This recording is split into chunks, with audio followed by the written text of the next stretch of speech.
My name is Jim Kirby. I was born in Paraguay, which makes me Hispanic according to the government. I was born an atheist, like every kid, so that's no different. It takes years of brainwashing to gain religion. And my mother was a farm girl from Ohio, reared in a more congregational church, Protestant liberal church. And my father was reared a Roman Catholic on the south side of Chicago, a big Irish family. Each of them, when they married, had difficulties introducing the other to the family. My mother was a Protestant. His family was a Chicago Irish Democrat family, and he was very religious in his youth. But when he married my mother, he'd already been divorced, which meant that he was excommunicated by the Catholic Church, which had the result of saving our whole family of children from Roman Catholicism. We were all saved from Roman Catholicism by his excommunication. Oh, I met Madeline Marie O'Hare down in Austin, Texas. I'd been following her for years, ever since she busted the school prayers with the help of the Supreme Court in, I guess it was 1954. She was the outstanding atheist and the most hated woman in America, and she established her headquarters, the American Atheist Association, in Austin, Texas, where I spent many years. And I got to know her there, and I went to law school. I was in charge of speakers, so I actually enlisted her to give a speech to the law school class, and she was great. She's still a hero of mine, although she was a very, very abrasive woman, as everyone says. And of course, she met a sad end when she was murdered, and her son met a worse end when he became a Christian, and he's still preaching in Houston, I guess. Here in Kenosha, Wisconsin, I was surprised to find out they have a prayer opening every city hall meeting. One of the problems is it's offensive to start with, and then you can't really escape. You pick your chair and you sit there where you can hear in a nice place, and have your papers laid out maybe beside you, and then they start this prayer stuff where everybody's supposed to stand up, and you can't very well leave because you can't very well come back to reclaim your chair. So I found that totally offensive. Anyway, because of recent Supreme Court decisions, I found out that we all have the right to offer prayer. It doesn't have to be religious prayer. It's an invocation. And you can invoke Socrates or Plato or Dawkins or Christopher Hitchens if you want to, or Thomas Jefferson or Thomas Paine, which I would do as an old-time patriot. So I applied to give the first atheist invocation here in Kenosha. And I've arranged already with the mayor. And what I need to do is arrange the specific, I guess it is a Tuesday night, to go and appear and give an invocation. And of course, I'm trying to compose an invocation. I've read several atheist invocations that have been given around the country already. And they're very interesting and much better, of course, than a prayer, since there's nothing fails like prayer, of course. My name is Jim Kirby. I'm an atheist. Well, I'm a physicist, and I ride the Atheist Underground. There is no God. Then why are we whispering? Stand by to receive our transmission.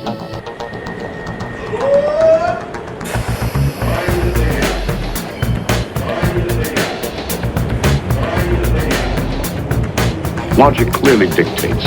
If you're an atheist, scream atheist!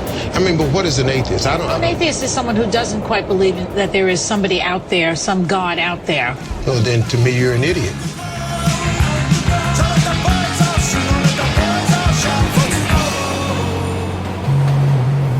From beautiful downtown Infidelphia in the state of apostasy, it's the Atheist Underground. No, God! No, God! No! No! No! Arriving in Atheistown. Thank you for riding the Underground. This is Atheistown.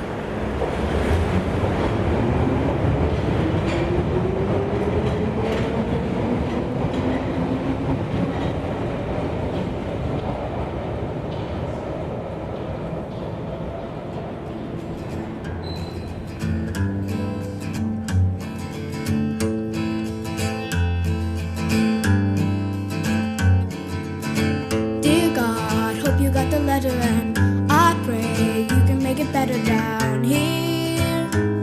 I don't mean a big reduction in the price of beer, but all the people that you made in your image, see them starving on their feet, 'cause they don't get enough to eat from God. Welcome to Atheistown, everybody. We are here in Atheistown, the absolute center and heart of Secularia.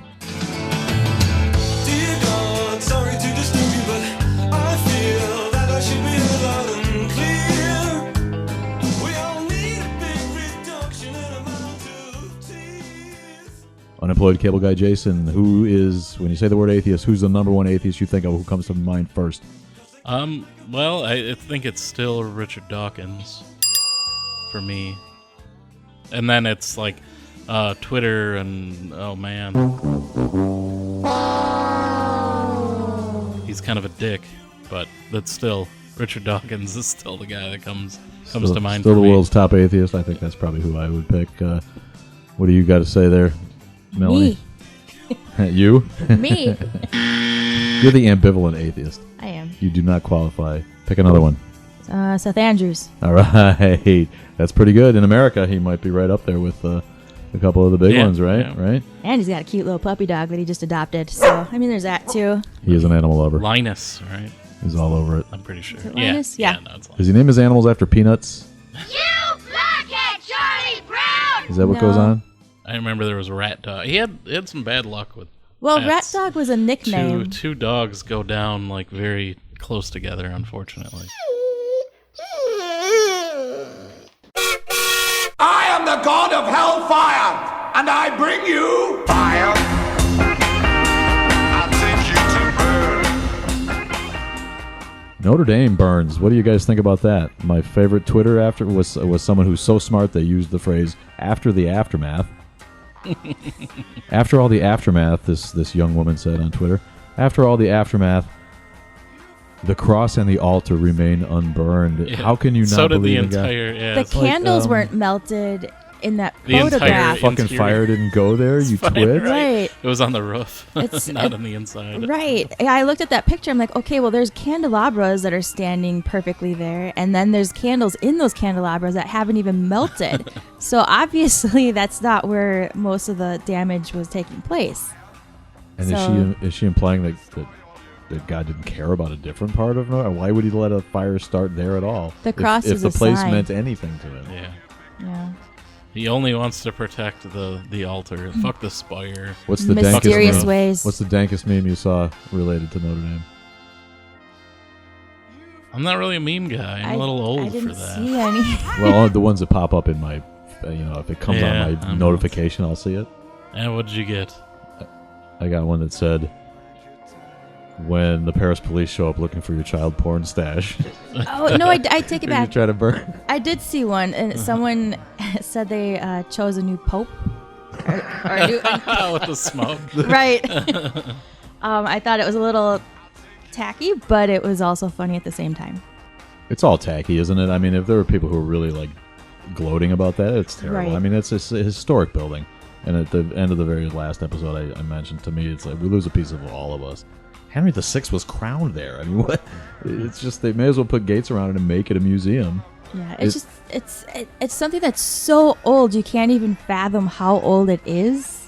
Just trying to think about it. I mean, you probably can, but it's still it's strange to be standing in front of something and just Compared to a human the amount of lifetime. history that it Well, that's saw. it. The building Yeah. of it, it's not like today where you can throw them together. The building of it took an altruistic effort on the part of architects who were never going to see it. Right. And then trust that people who didn't really have TV or smartphones to distract them, but were largely probably, the next thing to slave labor, and countless of them died during the construction of it, I'm sure. So it's a legacy, like a lot of those ancient buildings, to the creativity of the human spirit, and it's a real shame.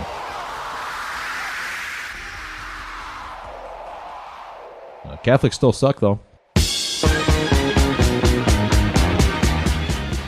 Paris is in some tough times right now. Yeah, they just had that bombing last year, right? Well, and their infrastructure they're having issues with garbage collection and homelessness, and problems that typically you don't associate with the City of Lights, and a place where tourists like flock to see. It's like really not what it used to be, apparently. But too bad for Paris, and too bad for Notre Dame. That's a shame. Yeah, now if the entire Vatican burns down, that I'll celebrate.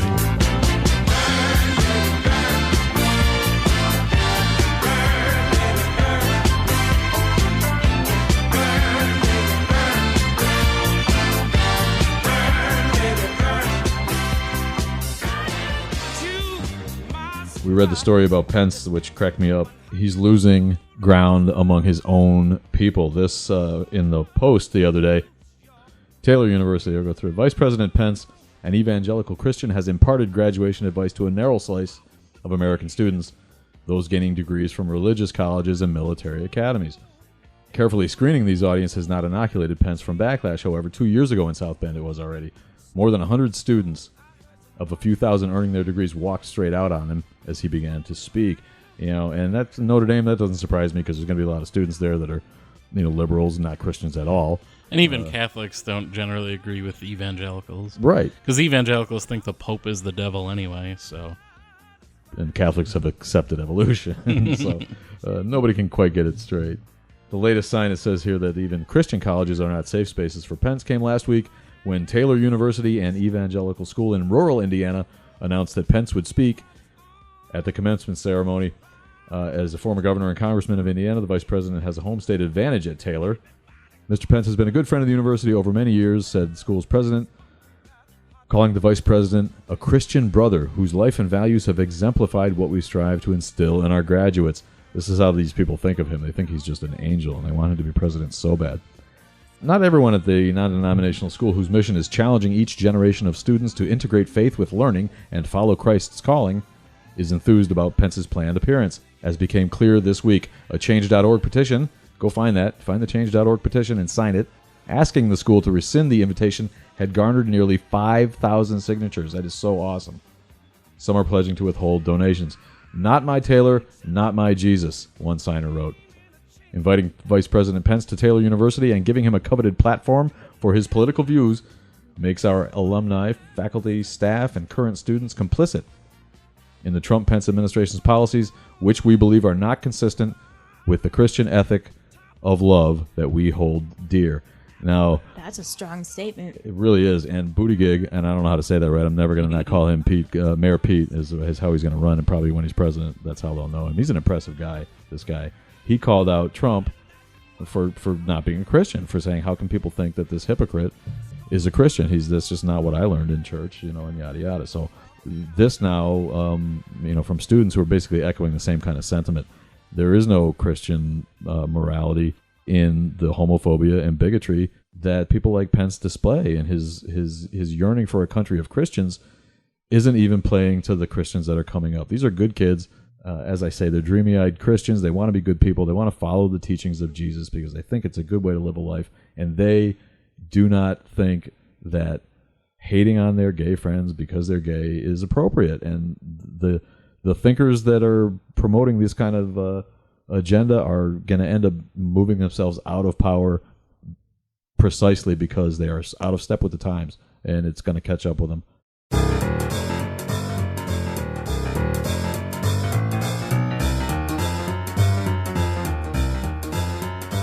Pence even has a gay rabbit. How can he be so against the gays? He wrote a book and everything. Yeah, Mr. Bundo. Right? Marlon Bundo.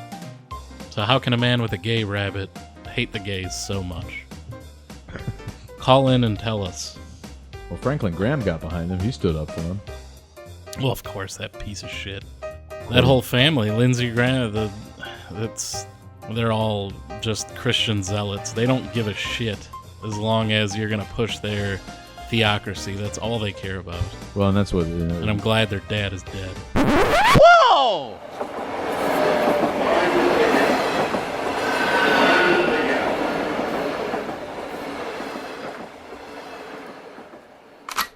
We're not going to pray for divine intervention on school shootings. It certainly isn't working if that's the approach we're taking. At the end of the day, what matters is the work that we do. It's not the people, it's not the figureheads, it's the work that we do and the impact that we have on people's lives. The only solution to human problems is human action, and that extends to all areas of life.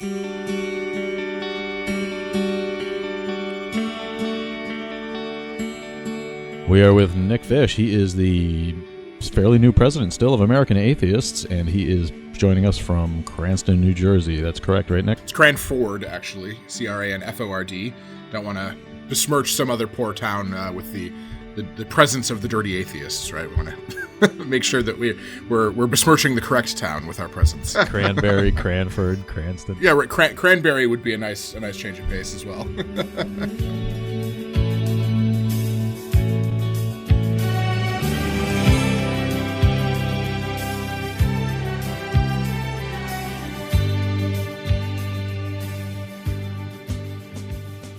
Tell us where you came from. Were you born secular? Were you raised in a religion? Tell us what happened there and how you come to be an atheist to begin with.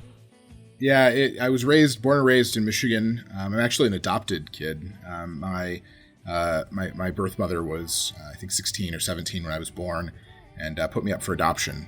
And so my adoptive parents were. Lived in rural Michigan. My mom is was a public school teacher. My dad was the mechanic for the city that I grew up in. They were, I wouldn't say non-religious. They were, I guess, nominally religious. We didn't go to church. I think I can count on one hand the number of times that I've actually set foot in a church for church. Setting aside weddings and funerals, yeah.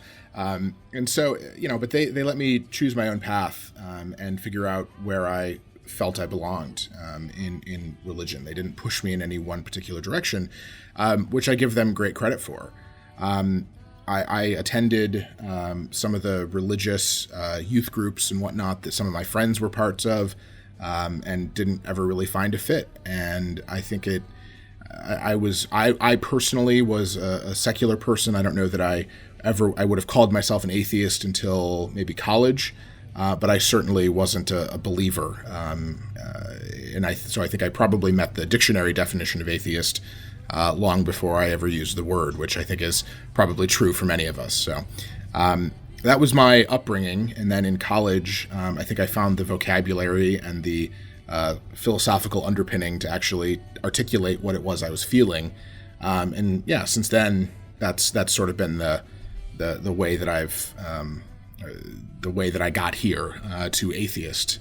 I didn't have that sort of traumatic experience that a lot of people in our community have, where they were raised in, a really severe form of Christianity or a really fundamentalist. Yeah. I didn't have any of that, thankfully. Woo! Jackpot! I am an Eagle Scout, which is always ironic. That was the only exposure I had to religion kind of writ large, but even my Boy Scout troop was run out of a public school. It was from the elementary school I went to, and so even it was not religious at all. I wasn't really exposed to it.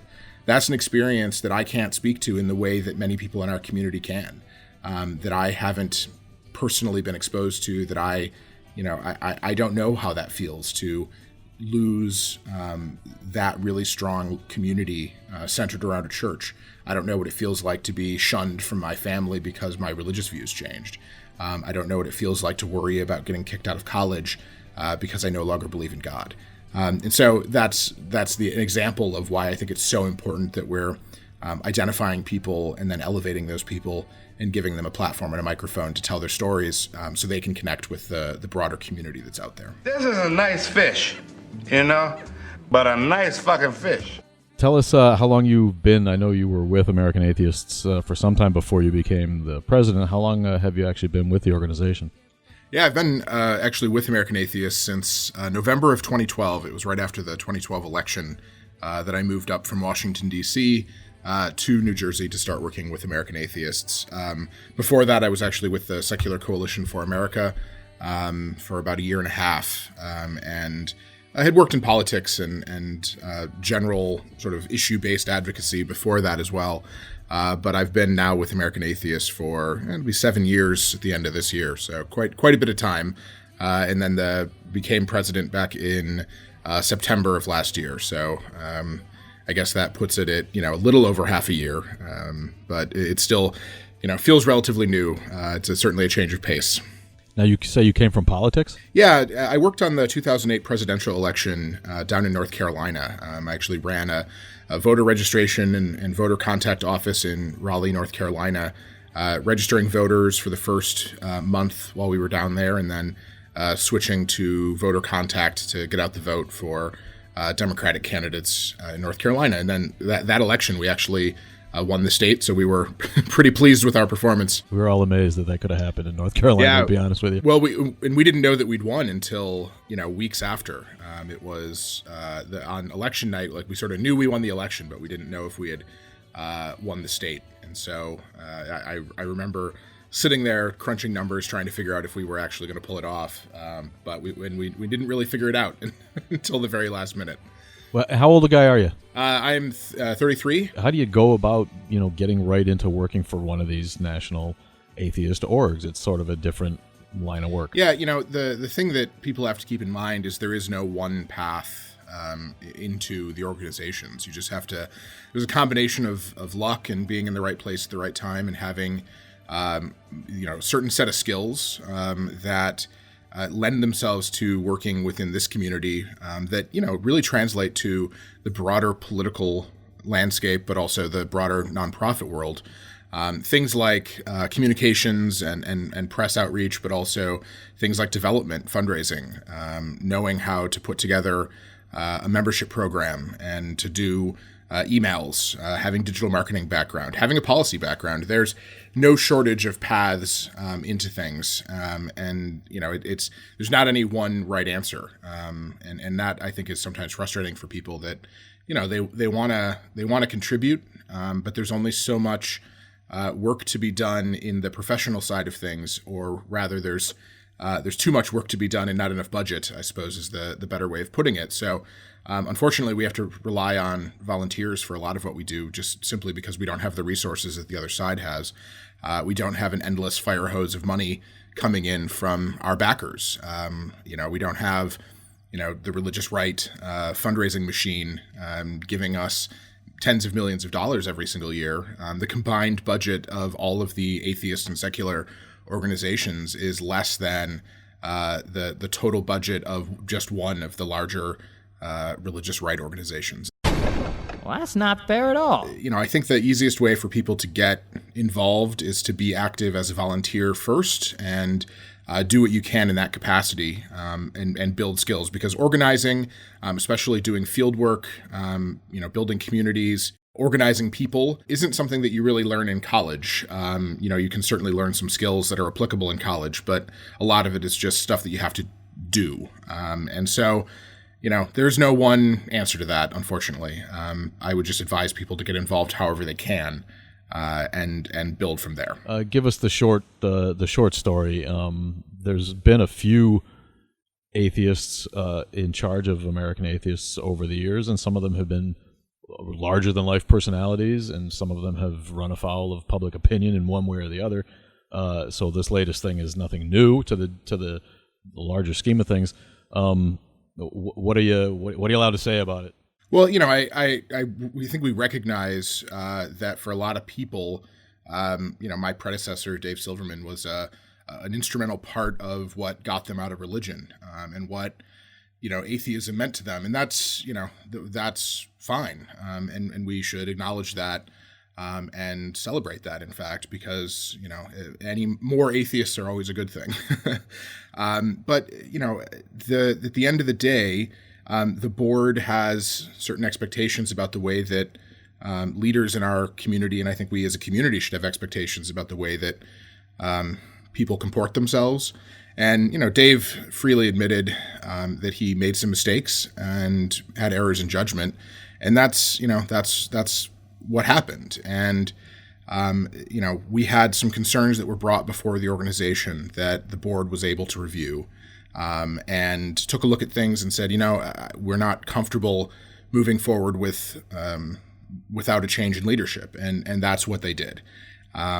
And so, it is a job at the end of the day, which is sometimes a difficult thing for people to hear, that, this is a job. It's not a criminal proceeding. And so, you have to have confidence of the people who are ultimately responsible for the long-term governance of the organization when you're in a leadership role like this.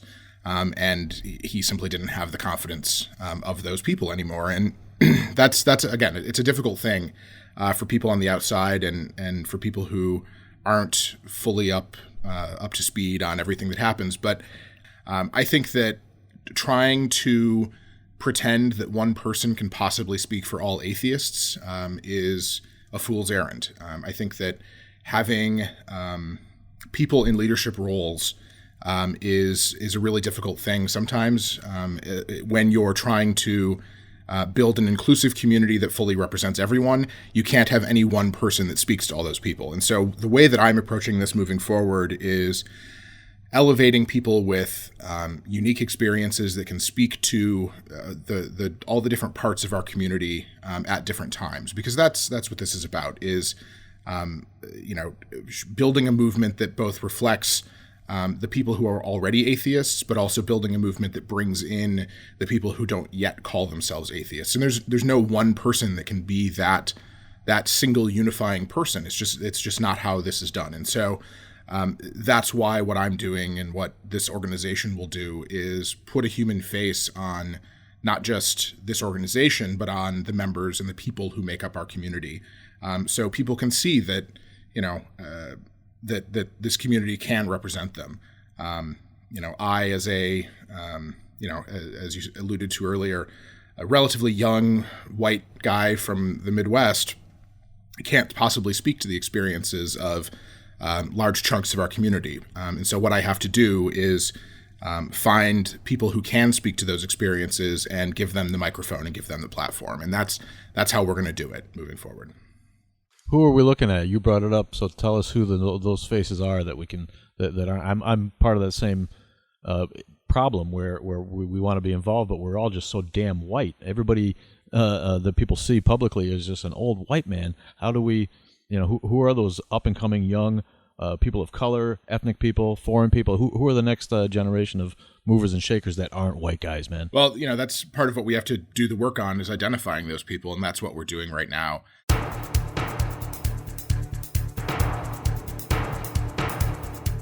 We're building a leadership team here at American Atheists that I think more fully reflects the diversity of experience within our community, bringing in people like our Vice President for Legal and Policy, Allison Gill, who comes to us with a huge range of knowledge within the LGBTQ community, and as a trans woman can certainly speak to experiences that I can't.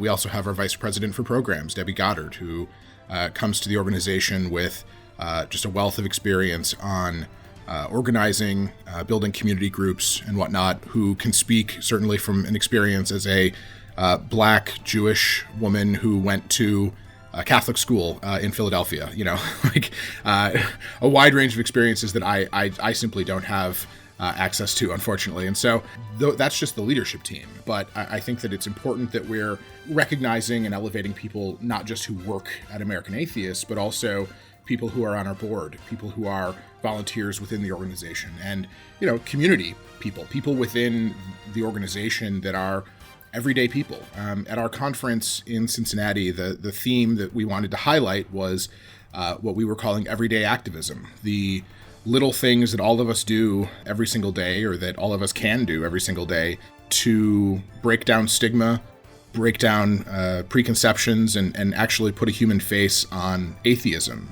We're sometimes viewed as a community as this, overly academic kind of navel-gazing group that sits around and agrees with each other about how God doesn't exist. Well, we want to show the human cost of religious privilege in this country. And so the way that we do that is by telling the stories and by letting people tell their own stories. And I think we've been pretty successful in that already, but we certainly have a long way to go. Now tell us those platforms. Where are people telling those stories? Yeah, the first thing that we did was had people, again, with those compelling stories at our national convention. I think that's a good starting point. But above and beyond that, we're launching a podcast Sorry to announce a competitor on your show, but but we're launching a podcast that's sort of focused on news, but also on interviews and discussion and bringing on people with interesting perspectives that people in our community may not have heard before. We're looking at ways that we can get more involved in YouTube and using YouTube as a way of connecting people to the huge breadth of this community, and using that as a resource for not just people within the community, but policymakers and potential allies. And so, those are just sort of two media channels that we're looking at. Above and beyond that, building a robust speakers bureau, including making the barrier of entry much lower for local groups. We really want to support local groups. We think that's the core of, building a strong and lasting movement is investing in community and investing in local work. And so when we can create resources, or we can make it easier for you to bring in a speaker, we want to do that. And so that's another thing we're looking at. And then from a policy perspective, we are doing testimony and bringing people in to speak to elected officials, connecting not just people who are experts and policy experts to the elected officials, but also just everyday people within our community who are impacted by the sorts of laws that the other side is pushing every single day. There's a public perception of kind of an amoeba.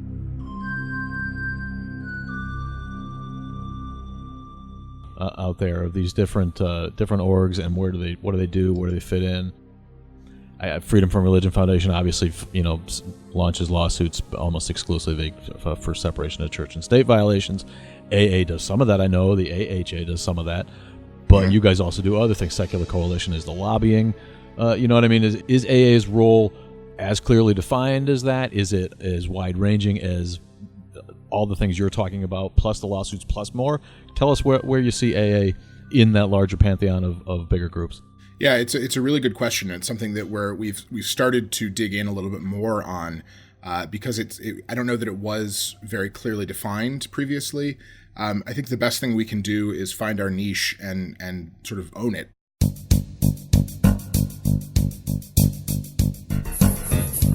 One of the things that we recognize right now is not enough groups are investing in local activism and in state level, certainly state level policy work, but also in local activism. And it's one of the most difficult things you can do as a national organization is build effective local groups, because it's so hard.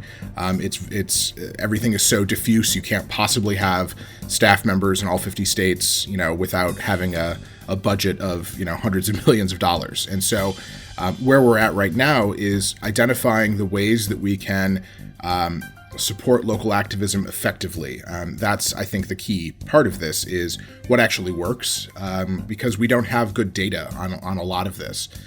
So we started with gathering data. At our conference, we had focus groups, and we're launching a larger data collection project that will identify the needs of the community. So what are people's experiences? How did they get to become an atheist, but also what experiences are they having within the community? And what do they hope and wish that we were doing?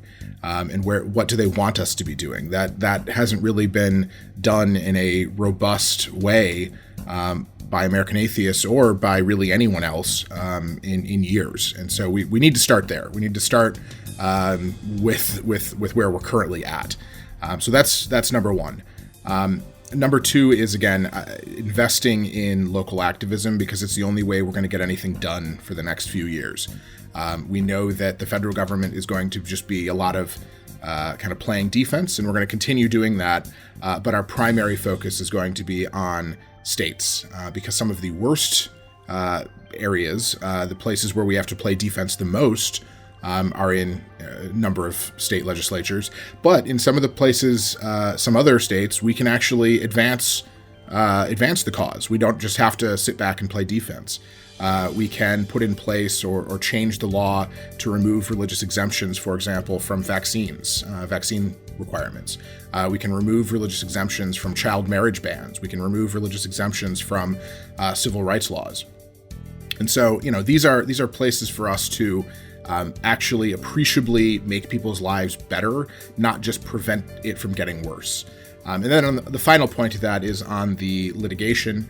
One thing that I'm really proud of is the fact that American Atheists works collaboratively now with FFRF and with AHA and with the Center for Inquiry and all the other secular groups. There isn't that animosity that I think a lot of people thought existed previously, because we recognize that we've all got a role to play, and we don't exist to compete with FFRF or AHA or CFI, and I'm perfectly happy if cases are getting resolved at the local level that are things like a school district violating long-standing law.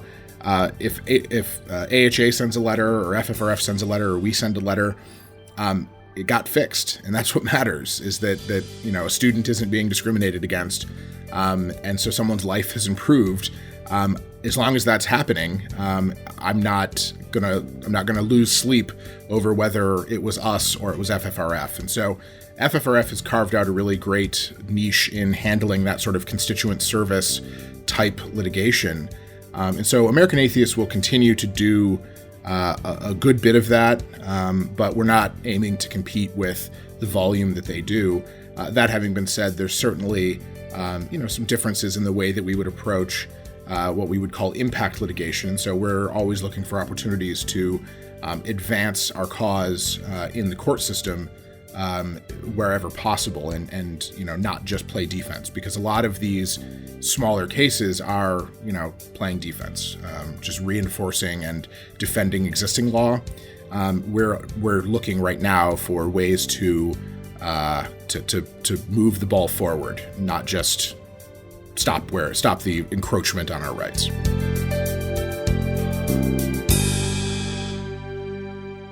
He's grassroots Nick Fish from American Atheists. Brilliant! Brilliant! I really feel what your pain trying to organize all the local groups from a national perch is nearly impossible, and it's nearly impossible to get good people on a local level to just get involved and help fight what is becoming, sadly, a theocracy, or an attempted theocracy by a minority of religious people. How the hell do we get more atheists in public office, Nick Fish? Yeah, the big question, right, is how do we mobilize ourselves and organize as a political force?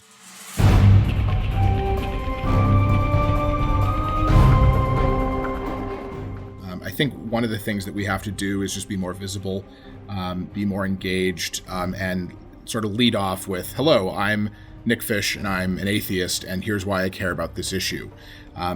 What we encourage people to do is to be active and involved in whatever issue it is that excites them, that motivates them, and do it as an atheist. But you don't have to limit yourself artificially to what people perceive as stereotypically atheist issues.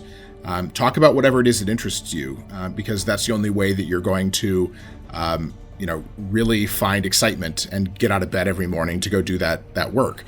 If, getting In God We Trust, or, One Nation Under God out of, the realm of the public sphere doesn't really light a fire under you, that's okay. If something like medically accurate sex ed or environmentalism or housing policy or mass transit does, go do those things, and go do them as a member of your local group. Because what happens then is people see that and say, oh, well, okay, they do care about a lot of things. They're involved in their community. And that, again, pushes back on the preconception that people have about us, that all we care about is this really narrow band of issues. We want people to do what excites them. And for some people, what excites them are those ceremonial deism or invocation issues, and we don't want to take away from that. And in fact, we've got toolkits put together to help you tackle those issues. And so if that's what interests you, if that's what motivates you, if that's at the core of your activism, we want you to go do that, and we want you to do it as an atheist, and find allies who will then hopefully find common ground with you when those other fights about explicit religious privilege come up.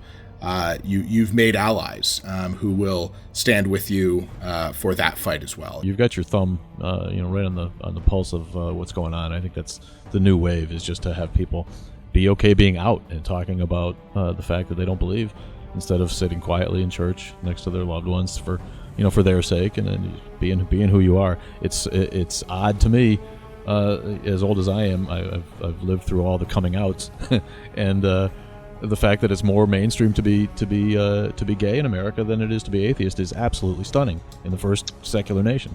Yeah, and it's that difference between secularism as a governing principle and secularism as a way we organize our lives. So much of this country, even though it was founded as a secular nation, it was founded sort of as a pluralistic secular nation where, religion was in many ways understood to be one of the central parts of community. And so there's some really interesting academic work that's being done around like social safety net programs and where those exist and where they don't. And where religiosity is higher, or the relative power of church communities is higher, there tends to be a lower standard of social safety net programs. And the question is sort of which direction that causal relationship goes. Is it church communities are stronger because there's less sort of secular social safety net programs, and so people rely on churches to get that net, rely on that for things like childcare, or just I need food, and my church has a soup kitchen or has a food pantry, and because my state or my country doesn't have a robust safety net, that's who I have to turn to, and it leads to an interesting set of incentives for religious groups that are involved in politics. That if they know that having these safety nets would undercut a lot of the value that they provide for people, are they going to allow or push against it? And I think in this country we've actually seen that to some extent, and it's why I think that it's important for us to have these conversations in the context of both politics, but also in the context of community. And actually be clear-eyed in the incentives that religious groups have when they wade into politics. That's a really, really good insight. I've never thought of that. That's really interesting. I wish I could remember who it was or where I read that, because it's one of the things that I read it, and you sort of have that gong that goes off in your head of like something has happened here that was interesting. So that's one of them. Yeah, absolutely. Be our barometer. Tell us, where are you, an optimist or a pessimist? Where are we at in the movement? The movement's got issues. Clearly, what befell your predecessor has befallen many top figures in society in general, and has besmirched the good name, the already half shitty name of the global atheist movement in the minds of the people. So, are we getting more religious as a nation? Are we winning the battle? But listening to, as I think, the louder death throes of religion as they coalesce and become screaming lunatics as they fade into irrelevance. Tell us where your head's at on where we are as a movement. Yeah, it's a really complicated question. I think that you're certainly seeing a decrease in religiosity within the country, and I think any actual sober analysis of the numbers plays that out. As to where we are as a movement, I think that what we have to do is again focus on not just figureheads, but on building a robust community with a network of leaders who can speak on a variety of topics, rather than just sort of having one figurehead or one unifying person, because that's not going to happen. We have to democratize the work that we do, and really put a range of people forward to fully represent the breadth of this community. And I think that people are waking up to that and are acknowledging that and are doing that now. And I think that's certainly a cause for celebration.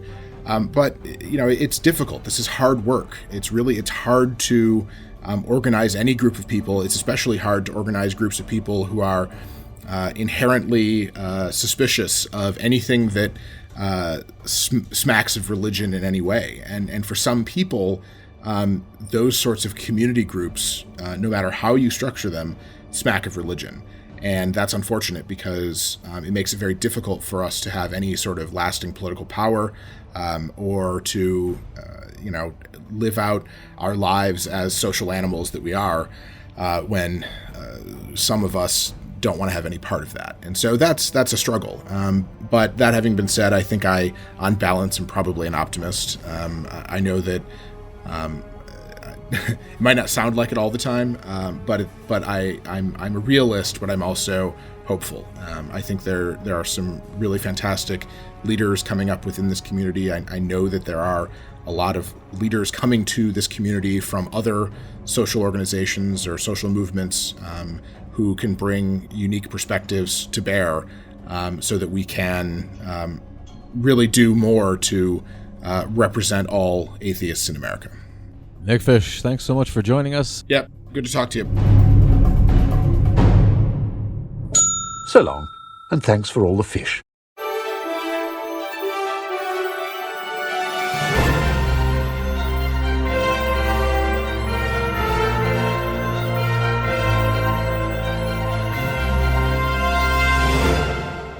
Here now with secular news and events and commentary is Jojo Vandescoop.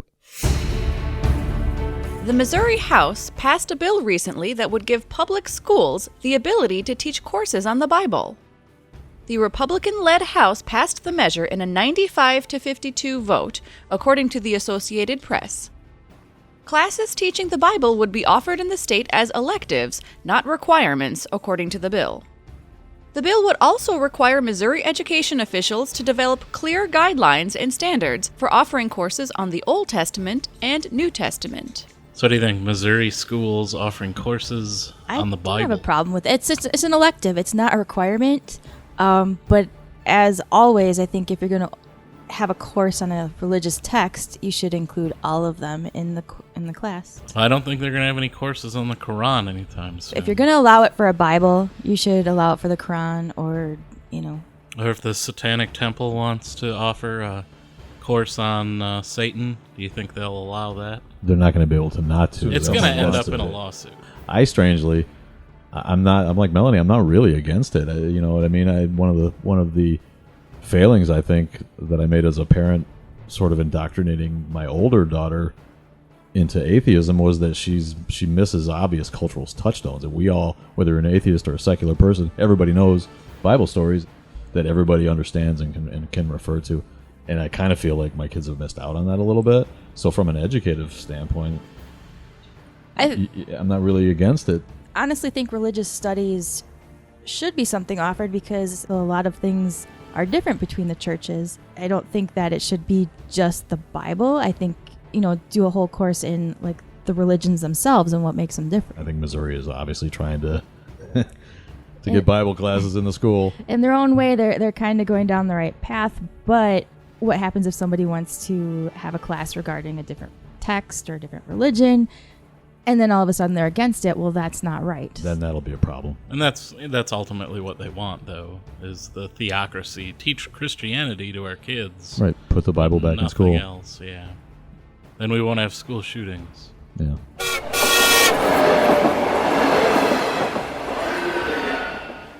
In Ozark, Missouri, the city has relocated a large metal cross-shaped structure from city property to a piece of land in Findlay River Park owned by the Christian County Agricultural and Mechanical Society. The cross is part of an annual holiday drive-through light display. The Freedom from Religion Foundation sent the city a complaint letter related to the cross's location on public property earlier this year. The cross was originally placed in the northern portion of Findlay River Park. The private property is located on the southern end of the same park. Why do they describe it as a cross-like structure in the beginning? Is it a cross or is it not a cross? Or is it just an abstract image of a cross? Yeah, they always say in these lawsuits, it's not a Christian cross, it's something else. Yeah, a Latin cross is the way FFRF always puts it. When it's a Christian cross, they call it a Latin cross. I mean, again, if you're going to allow that on public property, allow other religious symbols to be put up on public property. I'd like to see it as a good art, if before I pass judgment. If it was a really abstract cross, maybe. Yeah, and I mean it's still in the same park. They moved it from public to private land. That's fine. It was kind of the name of the. Is that the name of the county? I thought the same thing. Yeah, it was like Christian. It was Christian County. Yeah. But is that the name of the county, or is it the Christian County something? What was it? Probably both. Christian County Christian. Yeah, I don't know. Very odd. And the thing is, I mean, there does get to be a point where, and usually this is the case, right? Whenever FFRF sends anything, whenever they get into a lawsuit, they do have to generally have somebody from that area to get standing for these court cases. You have to have somebody who's actually affected. I would just, I like to see them actually go after cases that matter, I guess, for a better affect people's term. lives Right. more than a friggin' piece of metal on the, I have to agree with that. I mean, I get it. It's all separation of church and state, but I mean, like, if there's anyone who that is actually offending, that, is like, I have to look at that every day and I'm not a Christian and I feel, excluded because of that, hey, fine, go after it. But if they're actively looking for things like that, and then... Well, in the case of this, it's probably more like the city employees had to clean up around it and mow around it, and you spend, like, actual taxpayer dollars to maintain it because it was in the park. I'm not sure it was because it was offensive. It seems to me it was probably just because... I mean... the taxpayers sort of have to support its upkeep if it's on. I can't see anybody being offended if it was, like, a work of art, but, again, I don't know what it looked like, so... Well, that does happen, right? So, like, when they put up a big cross and, like, a war memorial, and you're like, well, my grandfather died in that battle, and he's in this cemetery, and he's Jewish. It's kind of shitty that your war memorial is a cross. Okay, like that, yeah. What, stuff like that, when there are actually people affected by that, and it does happen. I'd like to see them stay away from, like, the nuisance-type lawsuits where it's just, well, it's a cross, so it must be bad, and, I'd rather look at things that are... The people who aren't getting served in the restaurant, or they're getting, denied their marriage But licenses by Hicks in Indiana. It could have been, like, a distraction thing, too. Like, when you see crosses on the side of the road where people had an accident or died or something, they'll put crosses and flowers and all that stuff, and it's a distraction for people driving past because they're like, oh, what is that? So maybe it could have been a case like that, too.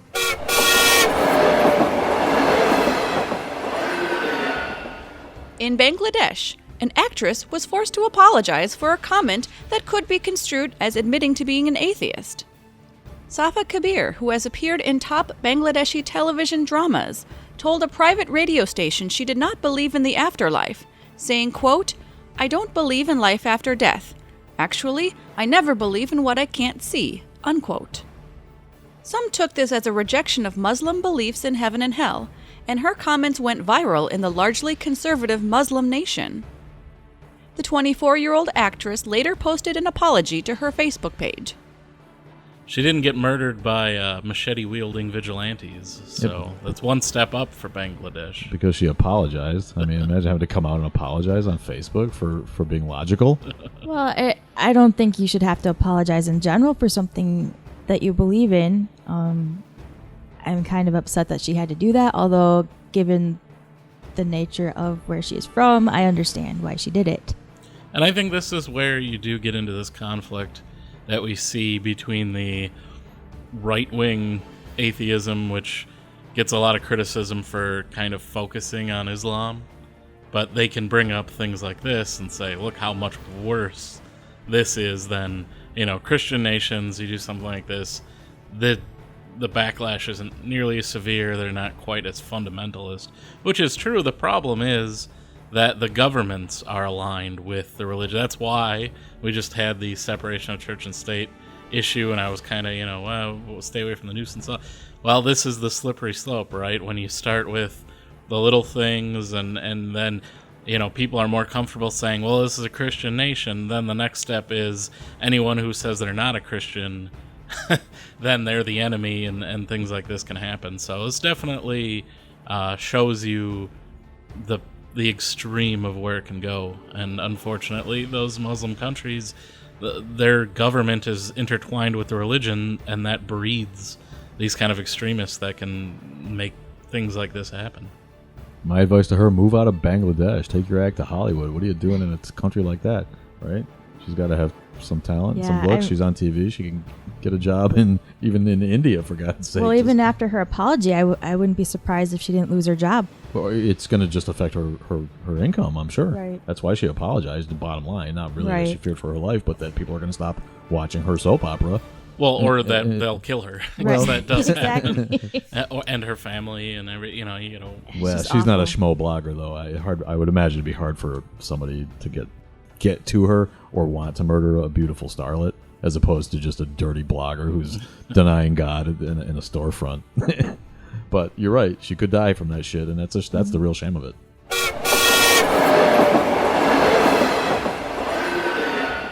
This June, American Humanist Association will be hosting their annual conference. As a change in pace, the conference will be held both live and streaming online. The conference will be held June 7th through 9th at 5 universities across the United States, including Carnegie Mellon University, Rice University, Pitzer College, University of Miami, and Medgar Evers College in Brooklyn. Conference goers can either attend in person at one of the 5 universities or stream the conference online. Visit AmericanHumanist.org for more information.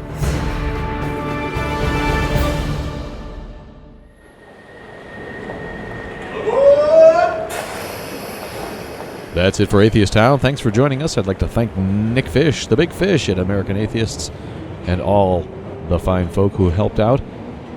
Remember to please support us if you can on Patreon. Look for Atheist Underground and check us out on all your favorite social media platforms. We'll see you next time. It's Adversity Alley when we begin to delve into how atheists deal with tragedy, death, and grief in their lives in the absence of a loving God.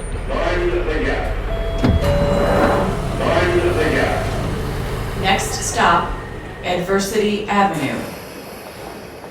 Adversity Avenue is next.